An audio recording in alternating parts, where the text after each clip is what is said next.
Hello everyone. It is currently 2:56 a.m. I am very tired. I am about to go to bed, as you guys could probably see in the background, but I am going to finish this. So, the tutorial exercise on week 6 is essentially an exercise from the book. It states how we can change the model of employment rent depending on our assumptions. So, the two assumptions that we sort of apply to this model is that she doesn't necessarily find a job with the same pay, and she kind of does experience some psychological costs, right? Now, how this question wants us to apply that is that we want to say that Maria can only find a job with the lower pay of $6 an hour after her spell of unemployment. So after the unemployment, she can only find $6 an hour work.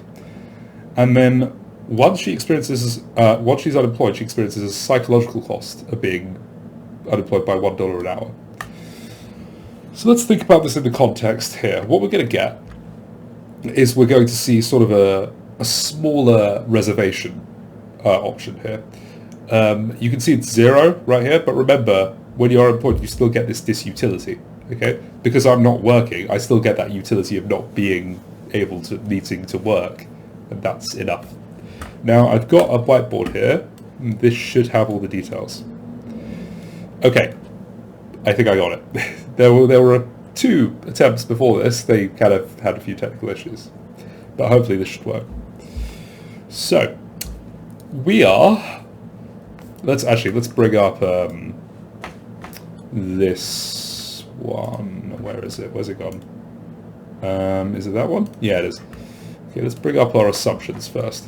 So let's first of all, I'm actually going to go for the second one first. She experiences a psychological cost of being unemployed of $1 an hour.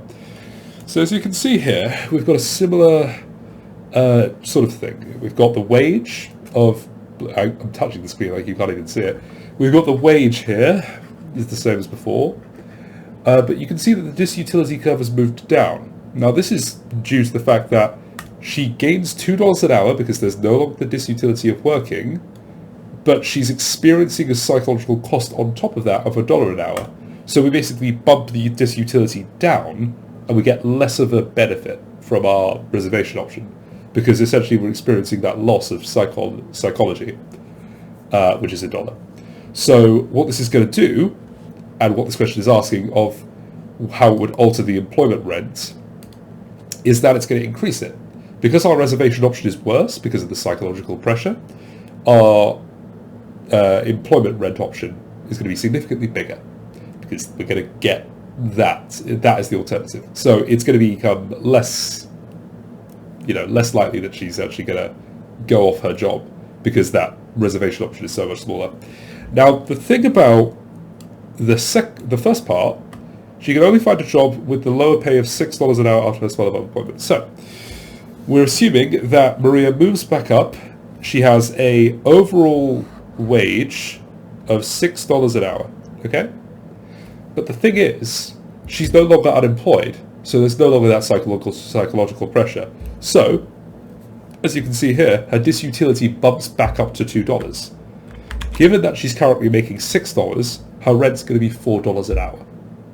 Now, to be honest, we're not much better off with the employment or other employment option either, okay? Because both the wages are equal, okay, we're going to get the same amount of economic rent because we're experiencing the same amount of disutility. Let me show you guys. Say I wanted... Oh, this whiteboard is terrible. Yeah, even if I switch to this job here, I would still gain that $2 of disutility. I would still have this area grayed out. Okay? So in either way, you're gonna be worse off. Alright? But the major thing here is that even though we'd gain a disutility here, we'd get that disutility off. The thing is, in this case, when we've got 2 separate jobs here, okay, the disutility is going to apply to both. So no one of them is going to be better off. So they're basically going to be the same sort of thing, meaning employment rent is going to be essentially the same as the reservation option. So she's going to be sort of impartial to both. But no, it's not quite right, is it? Okay? See, the thing is, with 12, okay, it's not $6 an hour, it is 12, okay? 6 is just what's remaining. Okay, it's the alternative. All right. Whereas 12 actually will benefit you more. Okay, you'll have $12 an hour. You'll take away 2. You'll still have that 10 disutility. Okay.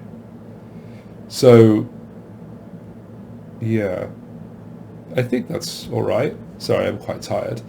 Let me pause the recording just so I actually, you know, make sure that this is all right. I'll be back in a sec. I've returned. See, now I think the employment rent, see, because we can't get our old job back. Okay, we've taken up a new job and we can't get it really back. So, essentially, our new rent is at this $4. The employment rent has significantly decreased, essentially. We used to have, we used to have $12 minus the 2 for disutility, which gives us an employment rent of $10. Well, now we have a wage of 6 minus the 2, because disutility remains equal. So we now experience a much smaller employment rent of $4 an hour, proportional to our disutility sort of thing. It's a lot more, essentially, as a rent. So we're not going to be experiencing the same utility as we did at all, which is unfortunate. Yeah, the employment rent is going to decrease significantly because of that not only because of the disutility, but also because the wage isn't catching up. Okay, I think that's it. I think. Yeah. If you guys want to text me, offer feedback, yeah, go ahead. But I think that's it. All right, I'm going to go to bed now. All right, thanks, guys. And, yeah, have a nice morning, evening, whatever you're doing. Bye.